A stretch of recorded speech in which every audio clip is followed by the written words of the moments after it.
Shall we talk about the IceHogs?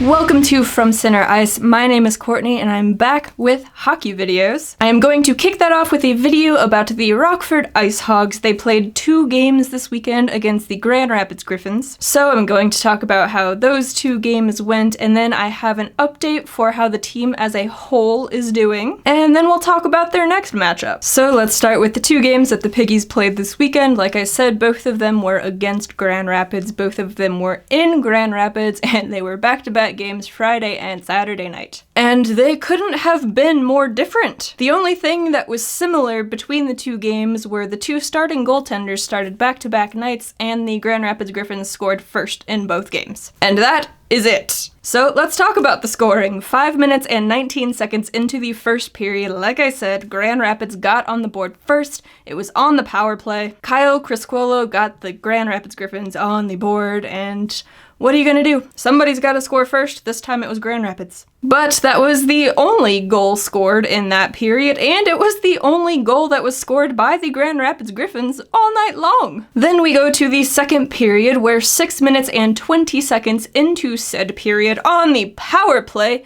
Ian Mitchell gets his second goal of the season. That was assisted by Andrei Altabarmakian and Nicholas Bowden. Then, 9 minutes and 43 seconds into the second period, Alec Ragoula gets on the board his first goal of the season, and it was a beauty. The IceHogs had the puck around the net. They had Calvin Pickard all out of sorts. He was out of his net. He lost wherever he was, and all of the guys on the ice just kind of outweighted him, and Garrett Mitchell got the puck back to Alec Ragoula, who just took his time, really had patience with the puck, and while Calvin Pickard was just kind of floating out in outer space, Alec Ragoula made no mistake with that puck and put it into the net. So they went into the first intermission down 1-0, but they went into the second intermission leading by a goal because the score was 2-1. Then we go to the third period, where 7 minutes and 24 seconds into said period, again on the power play, Philip Kurashev gets his first goal of the season. And not only his first goal with the IceHogs for the season, but his first goal all season in general, because he did play 15 games, I want to say, with the Blackhawks this year. Then he was sent down, but he had not scored a goal yet in the NHL this season. So his first of the year on the power play, what more can you ask for? And he had so much fun scoring a goal, he did it again. 19 minutes and 47 seconds into the final period of the game, he added an empty netter to make the score 4-1 in favor of the IceHogs, and that's how it would end. So that sounds like a pretty great game, right? The IceHogs go into Grand Rapids, they take a 4-1 win. 4 goals! They scored 4 goals! But they do not win that game if Colin Delia is not on top of his game. Because while the IceHogs may have won 4-1, the shots on goal were 41-31 in favor of Grand Rapids. Colin Delia made 40 saves. He looked fantastic, and one would have to assume that is why interim head coach Anders Sorensen decided to play Colin Delia again the very next night. I mean, Grand Rapids did also play Calvin Pickard both nights, but on Saturday night, it did not go so well for Colin and the IceHogs. 3 minutes and 30 seconds into the first period, once again, Kyle Morris got on the board for the Grand Rapids Griffins on the power play. And this was quite a fluky goal. They shot the puck, it hit the back glass, popped right out next to the goal, and he just had a wide open net to shoot it in. You can't blame Colin for that one. You can't blame the team for that one. It was a fluky goal, but they know their arena. They know that the puck's going to bounce off the glass. They used that to their advantage. They got the 1-0 lead. But then 3 minutes and 56 seconds into the first period, Brian Lashoff got on the board for the Griffins again, and it was 2-0 with a blast from the point. And then 7 minutes and 8 seconds into the first period, Dennis Jan got on the board for the Grand Rapids Griffins to make it 3-0. And then 9 minutes and 56 seconds into the first period, Dominic Shine got on the board with maybe the goal of the year, if not goal of the year, definitely a highlight reel goal to make it 4-0 in favor of Grand Rapids before they had even hit the halfway mark of the first period. And then Colin Delia's night was done and Kale Morris came in relief. Kale Morris recently called up from the Indy Fuel because apparently Arvid Sodabloom is out with a concussion, and the Blackhawks just recently traded Malcolm Subban to the Buffalo Sabres for future considerations. Whatever that's gonna turn out to mean. And just for funsies, before the first period ended, 18 minutes and 51 seconds into the first period, Ryan Murphy got on the board for the Grand Rapids Griffins. And it was 5-0 before the first period was even over. Thankfully, I guess, that's how the first period ended, and they went into the first intermission down 5-0. That, my friends, is a very tall mountain to climb.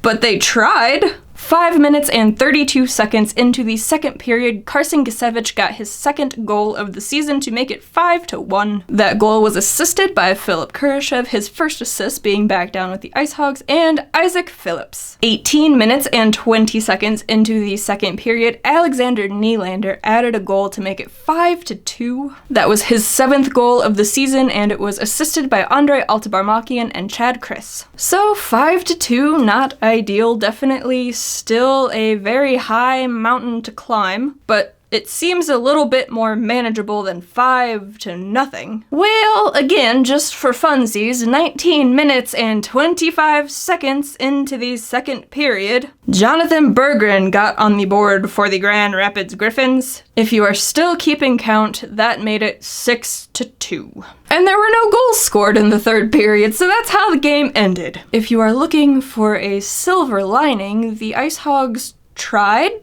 to score in the third period, unlike what we've seen from them many times before when they are trailing, not even by a lot, just trailing. They don't shoot the puck in the third period, but on Saturday night they did get 14 shots on goal in the third period. It just was not enough. They did end up outshooting Grand Rapids 32-29 over the course of the game, but they lost 6-2. Maybe the worst part of it all is after Friday night's game, they had leapfrogged Grand Rapids in the standings, but after Saturday night's game, they fell right back below them. So if you are standings watching in early December, it was not a very good weekend. But the IceHogs still have more games to play than they have played so far, and they are starting to look better, but let's go over what their season has looked like so far. So the team has played 18 games in total. They have a record of 8-1-1. That is 1 overtime loss, 1 shootout loss. And that is good for 18 points. And like I said, they fell right underneath Grand Rapids with that loss on Saturday. Grand Rapids has 19 points. The IceHogs are 5th in the Central out of 7 teams, so they are not in last place. That is fantastic news for this team because they spent all of last year in last, so things are looking up. Now for goal differential. Through those 18 games, the IceHogs have scored 49 goals, but they have allowed 62 goals, so that is good for a goal differential of -13. It's better than the Blackhawks goal differential, so there's that. On to special teams.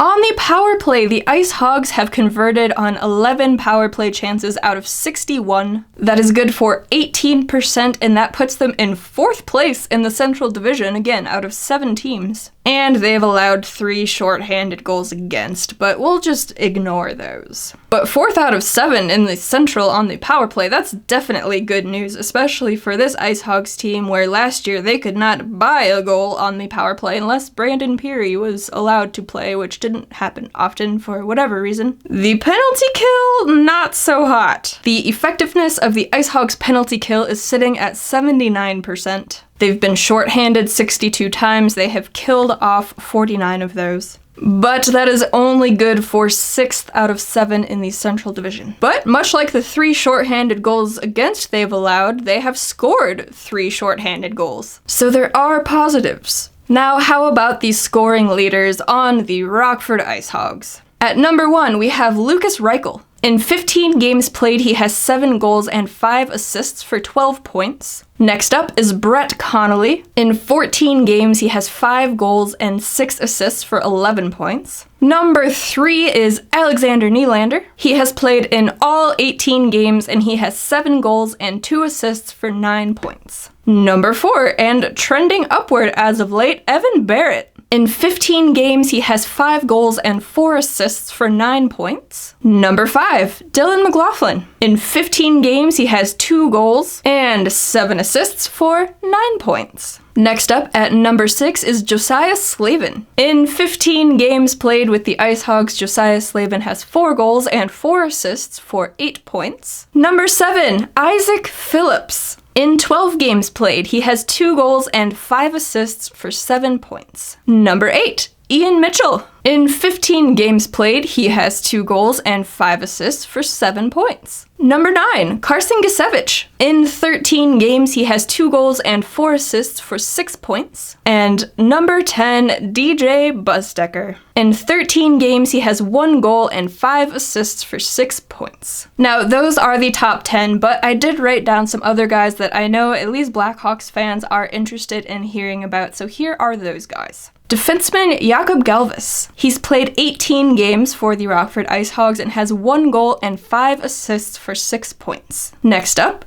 defenseman Nicholas Bowden. In 16 games, he has 0 goals and 5 assists for 5 points. It's kind of surprising to me that he doesn't have any goals. He's not been as offensive this year as he has in years past, but I'm assuming that'll kick in at some point. Next up, defenseman, again, Alec Ragoula. In 8 games, he has 1 goal and 3 assists for 4 points. And I mentioned him earlier, but recently sent down to the Rockford IceHogs, Philip Kurashev is up next. He's played 3 games with the Rockford IceHogs so far, and he has 2 goals and 1 assist for 3 points. He's a point-per-game player. Next up is Jakub Poor. Through 15 games, he has 2 goals and 1 assist for 3 points. But I don't think the points necessarily tell what he has been like for the IceHogs this year. He's one of those guys where he's just kind of always in the right spot and he's working to make things happen out there. It's just the point totals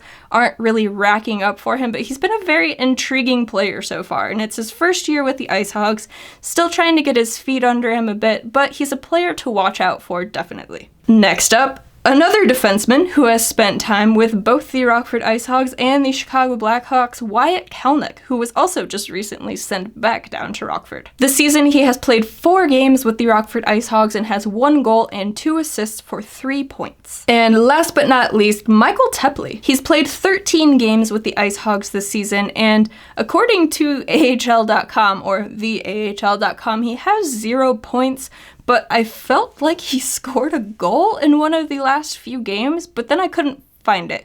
So it must have been credited to somebody else, but I was pretty sure it went to Michael Tepley. And if it didn't, that is rather unfortunate because he hadn't scored a goal last season either. So he's still sitting at 0 AHL goals if that is the case, which I'm not really here to argue with the AHL.com, but I thought he had scored. They must have credited it to somebody else. That said, though, last year he was just kind of a guy, but he did start to progress as the season went along. This year he's been a lot more effective. He's been involved in more plays, been all over the ice. He's on the power play, usually stands in front of the net, creating some havoc up there. The points are going to come for him. Don't write him off yet. He's just starting out a little bit slower. And I don't mean slow as in his skating, which some people have remarked on and thought maybe that was a negative to his game, but I haven't noticed him being caught behind the play or anything due to his skating, so his skating seems fine. But much like Jakub Poor, he is a player to keep an eye on. So those are the skaters. Let's hop on over to goaltenders. Like I said, Malcolm Subban was just recently dealt by the Blackhawks to the Buffalo Sabres for future consideration, so I will leave him out of the lineup here. First up, we have Colin Delia, who has played 5 games with the Rockford IceHogs this season. He has a record of 2-2-1. He has a 3.23 goals against average and a .902 save percentage. And after that 5-goal period on Saturday night, those numbers are pretty good. Next up, Arvid Sodabloom. He's played 8 games for the Rockford IceHogs so far this year, and he is 4-4-0. He's rocking a 3.16 goals against average and a .917 save percentage. He's been rather good, and it's his rookie season in the AHL, so it's rather unfortunate that he has a concussion right now. Of course, it's always unfortunate when a player has a concussion. So I hope he's getting the rest that he needs and he will be back into game shape quickly.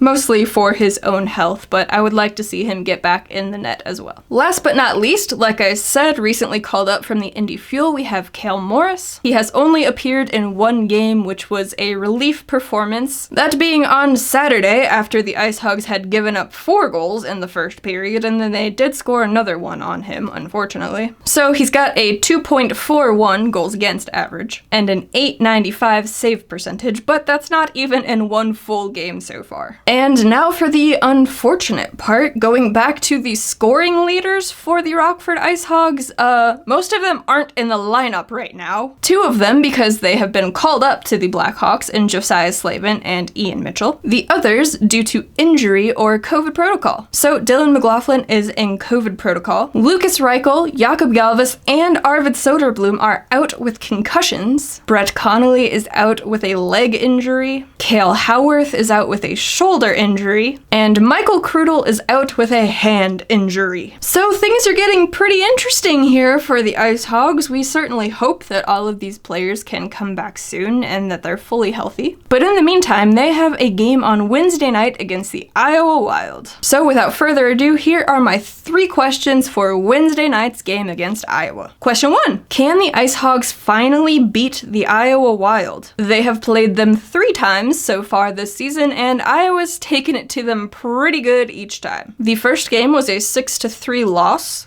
The second game was a 5-2 loss. In the third game, the IceHogs did pick up a point. It went to overtime, but the IceHogs were leading late in the game. Iowa tied it up with seconds to go and then won in overtime on the power play, which I'm still angry about because they missed a call on Iowa the shift before. It was totally offside because the guy that was changing was not off the ice yet and he was still in the zone.